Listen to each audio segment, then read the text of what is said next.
But awesome. Hi, my name is Morten Linderud. I'm here to talk about debug packages on Linux, or debug packages and Linux. So my nickname is Foxboron. I have been a sort of open source free software developer since 2013. I've been an Arch Linux contributor, developer, maintainer since around 2016. We have been doing sort of security team or XTV tracking and stuff, and then along with that sort of reproducible builds. And currently I'm working on system transparency. So it's through the Arch Linux distribution I've been working on debug packages because you want to be able to debug applications you're using. So in general, when you use sort of debug scripts, you always have the source code available. You can always just run whatever program you want to run. And whenever there's an error, you'll get the source code line back with some discernible error message or something that sort of makes sense for the humans. In comparison, if you try to do this with binaries that sort of get from distributions, you sort of end up with this sort of nonsense error that you can't really discern, and there's like no sort of information available. So what you sort of want to have is yes. So what you could instead get is sort of much more information, and this information what went wrong and sort of where in the source code which was referenced, which part of the source was sort of used, and sort of where the error occurred that you sort of want to figure out the error. So you can see the source code, it's internal something handling, and it says it's a syscall error or something. And that sort of helps us to debug stuff. So the question is sort of how do we get there? How do we get the debug packages? How do we get the information? And how is all of this sort of derived? So all sort of Linux applications are in what's called ELF files. These are executable and in linkable format, which is sort of how we describe programs, how we describe binaries, how we describe libraries that we sort of build, run, and use. It's formats like made in the 80s, I think, and mostly used on Linux, but it's also supported on many other distributions.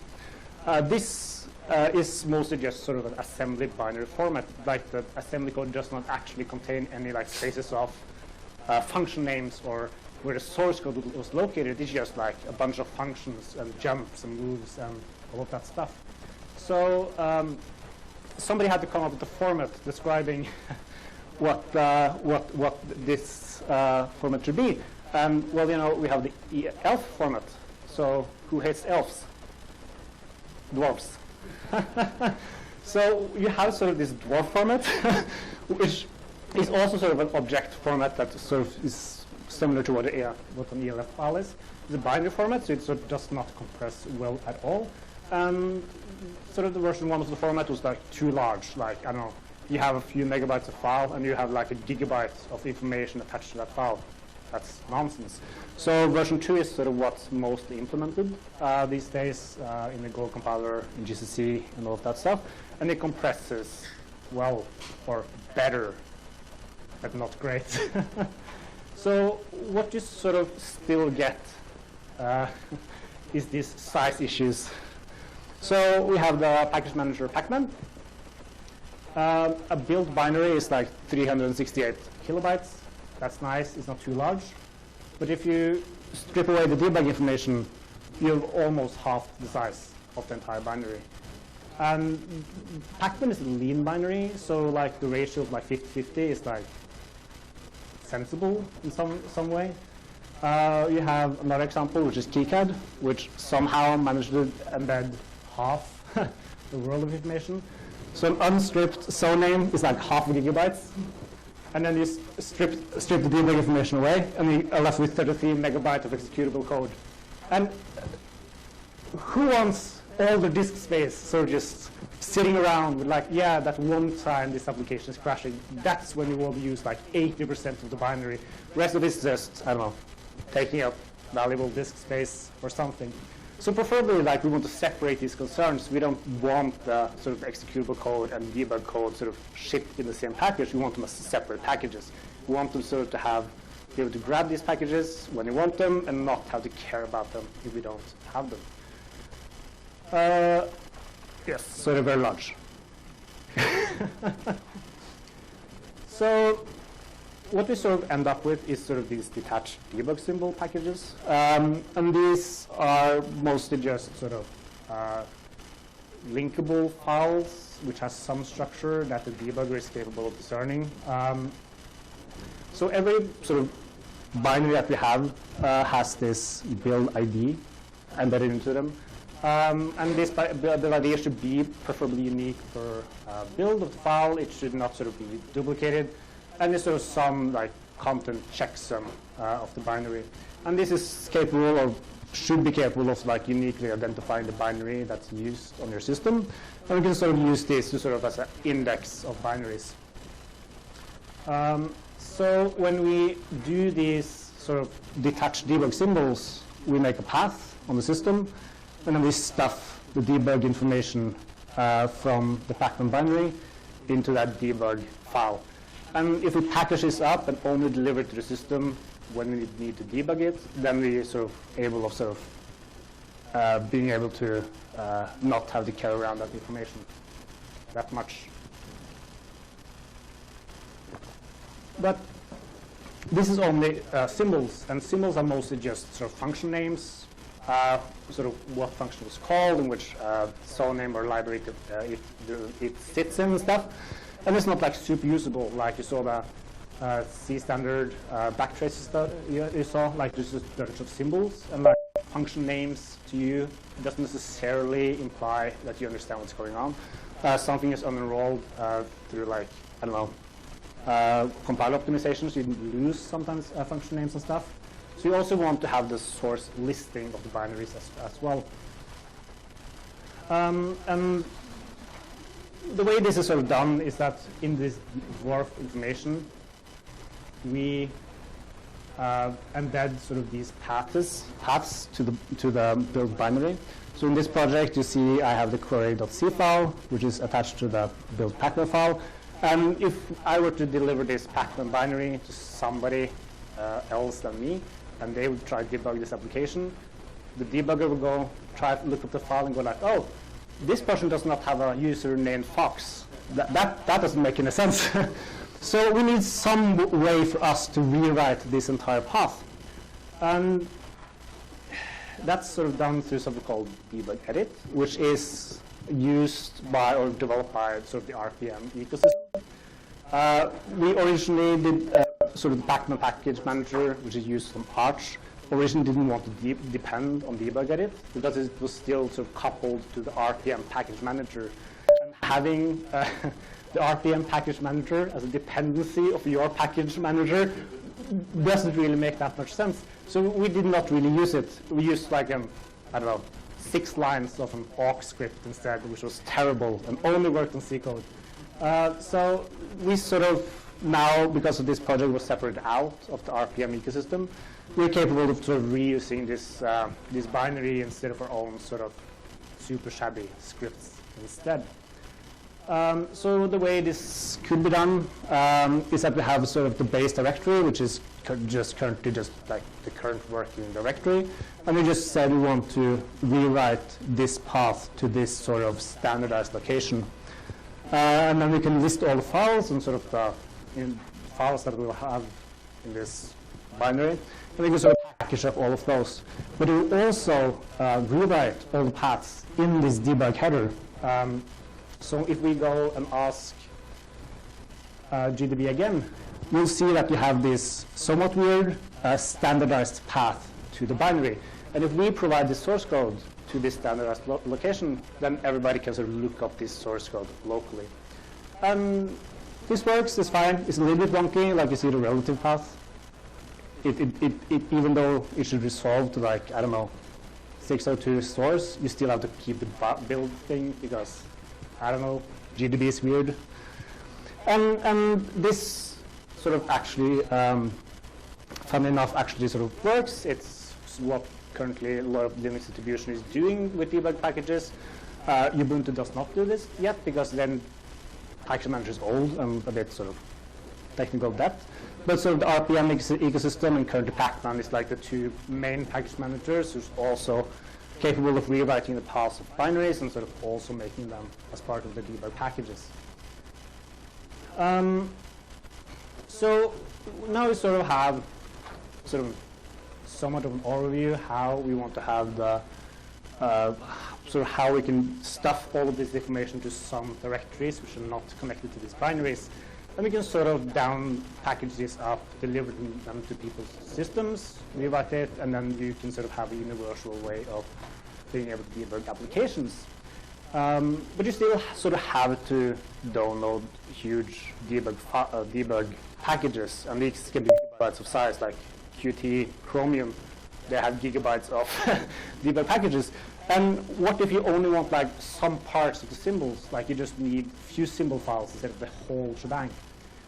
So that's sort of when sort of the distribution of the debug packages comes into place, because you don't necessarily want to download them. So recently there was this debug info server, which was written by some Red Hat people, which essentially just allows you to have a lookup of the binary you want information from, and the source files you want, or the symbol files you want.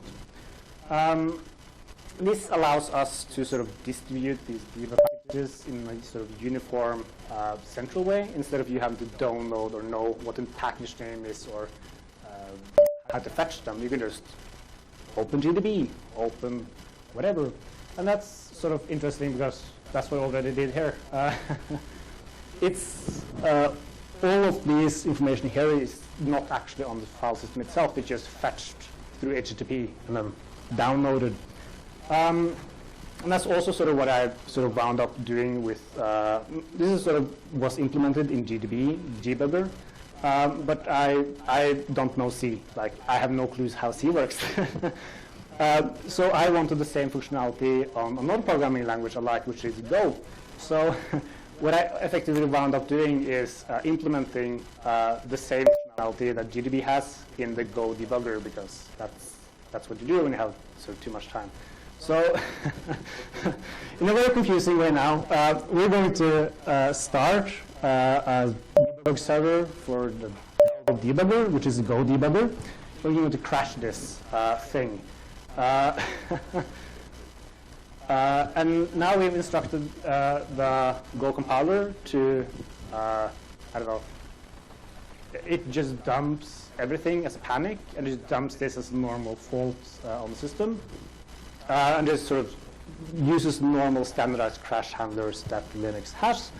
And that allows us to do something cool, which is core dump CTL, which is a systemd utility. We can ask it to sort of give us the last crashes of the delve binaries on the system. And you see that I crashed one an hour ago and one now. And you see it's present on the system is 2.1 megabytes. And I don't have the source code of this project on my system currently. And if I were to debug this normally, I had to fetch a debug package of delve and then sort of use it. And that's I don't know, that's annoying, it's terrible. So through a little bit of hacking, we can actually now just ask us to debug the delve compiler through delve. And we can actually, at this point, also see that we have the stack trace of what's currently been crashed in the entire system. And you see here that we're pointing at standardized paths in the system. And we also see we have Go modules in the system. And all of these are because of our backend HTTP server. We can just go ask to the alternatives. So this utility sort of allows you sort of to get the debug info, you can get the executable, you can get the sources, or you can get different sections of binaries. And I don't know, this works. It works quite well actually, because we sort of deployed this on the Arch infrastructure. If I did not close it, yes. And scroll. Yes, I can scroll. So this is sort of the last data we had for like 12 months with people like requesting debug packages. And if you see here, I'm not quite sure what we did, but it spiked to 2 terabytes of traffic the past month. So that's a rolling average of like 30 days. So we can know if we're hitting our traffic bills on the server. And we can sort of just see statistics of how much has been requested, how much we index, and sort of how often people are actually using it. Because, I don't know, statistics are cool, I guess. And it's been sort of interesting deploying this and like having no traffic at all, like every few days, to like having a fairly like decent load of it. And these are people getting crashes, debugging them, hopefully sending crash reports upstream, and also sort of to, yeah, I don't know, hopefully it works for them. Yes. Yes, it was a bit short, but yes, that was sort of the general run-through of debug packages, debugging on Linux. Yes? If there's...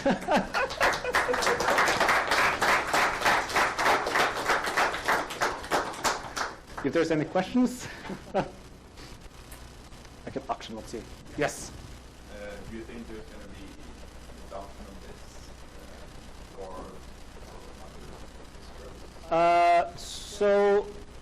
there's a list, which I can't remember completely now. I know like some Arch derivative distributions that does not like systemd took all of my code and deployed it on their own servers. There's also some work. I know Debian has started doing it, but they don't have source listings because the apps maintainers, I don't know, they don't like new things, I guess. So Debian has something that's a bit experimental. I know the same guys working on Ubuntu and announced it 2-3 months ago. And they're also using that. I think they're using the reference architecture that I sort of deployed on Arch Linux for the Ubuntu and the Debian deployment. There's also been some discussions about supporting this for Alpine Linux, but I haven't seen them doing that much. But there's like, I don't know, the largest distributions have either experimental support of some architectures or have some package sets already uploaded. So it's possible to use this, and I know people have been using it a bit for debugging stuff, which is quite nice. Yes? Do you think it would be easy for people to this debuggers? Do you have this Bell?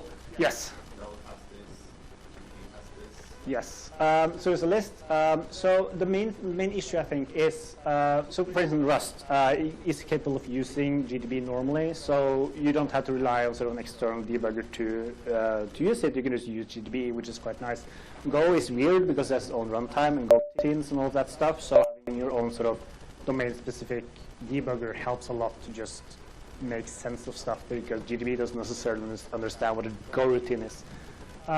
So I think sort of main languages are capable of using it. I've mostly been patching up Del because GDB is nice, I guess, even though it's a bit old, but Del sort of has missing a few quality of life things. So LLVM has it. I think most of them have it, really. It's just a question of the distribution supports it and if it's pre-configured or not. So the bump you saw in the graph is mostly us shipping the default configuration earlier, so you don't have to get the debug info package on the system to use this. You just have it as part of the core system, and GDB just fetches it for you instead of you having to know about it beforehand. So quite nice.